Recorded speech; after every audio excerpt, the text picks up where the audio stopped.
بسم اللہ الرحمن الرحیم۔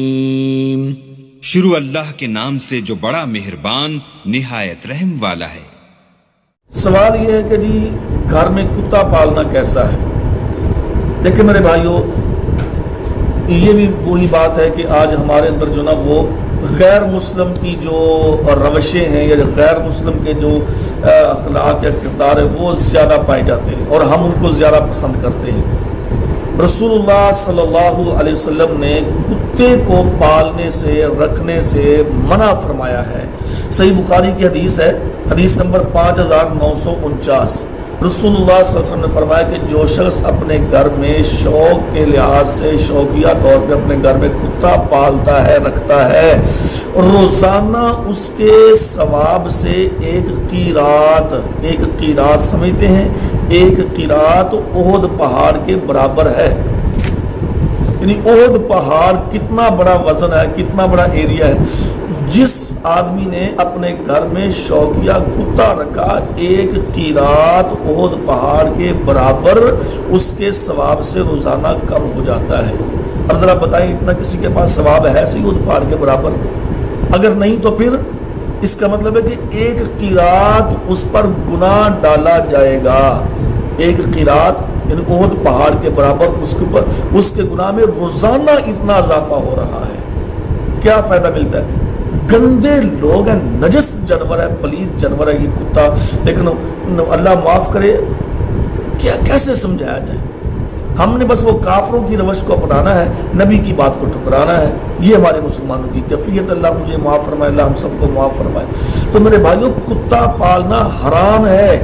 جس برتن میں منہ ڈال جائے، پیارے پیغمبر نے فرمایا کہ گندے جراثیم ہے، جس برتن میں منہ ڈال جائے 7 مرتبہ دھونا ہے، 7 مرتبہ، اور 1 مرتبہ مٹی کے ساتھ نے اس کو دھونا ہے، مانجنا ہے اچھے طریقے سے۔ ہاں جی، باقی حالانکہ برتن وغیرہ خراب ہو جائے تو ان کو آپ 1 دفعہ 2 دفعہ صابن کے ساتھ دھو لیں تو بس ٹھیک ہے، لیکن کتے کا جو جھوٹا برتن ہے آپ نے فرمایا کہ 7 مرتبہ دھونا ہے اور 1 مرتبہ اس کو مٹی کے ساتھ لازمی مانجنا ہے، تب جا کے وہ برتن صاف ہوگا۔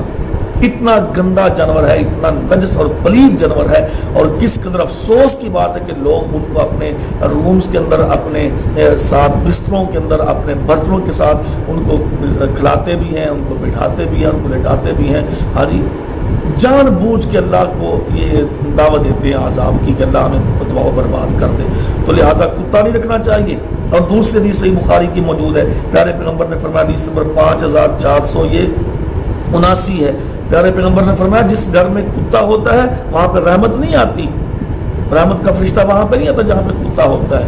تو آج گھروں میں کتے رکھنے، کام کتوں والے کرنے، رہنا کتوں کے ساتھ، اور کہنا کہ اللہ کی برکتیں نہیں آتی، اللہ کی رحمتیں نہیں آتی، نہیں آئیں گی میرے بھائی، ایسے اللہ کی رحمتیں برکتیں نہیں آتی۔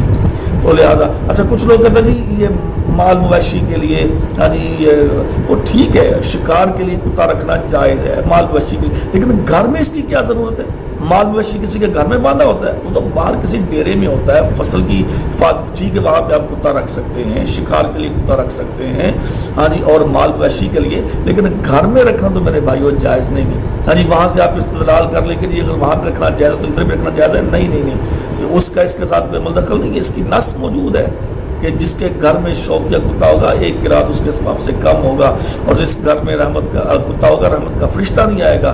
لہذا مال مویشی کے لیے رکھنا ایک الگ بات ہے، اور وہ بھی گھر میں نہیں، گھر سے باہر رکھنا ہے، کھیتوں میں جا کے۔ ہاں جی، شکاری کتا بھی گھر سے باہر رکھنا ہے، گھر کے اندر نہیں رکھنا کہ آپ جناب ان کے لیے باقاعدہ روم بنائیں، AC لگائیں اس کے اندر۔ یہ تو سارا کافروں والا کام ہے میرا بھائی، مسلمانوں والا یہ تو کام ہی نہیں ہے۔ اسلام اس چیز کی اجازت نہیں دیتا۔ گندا اور پلید اور نجس جانور ہے، ان کے ساتھ رہ رہے کہ بندہ بھی خود پلید اور نجس ہو جاتا ہے، اللہ معاف فرمائے۔ تو لہٰذا کتا رکھنا جائز نہیں، حرام ہے۔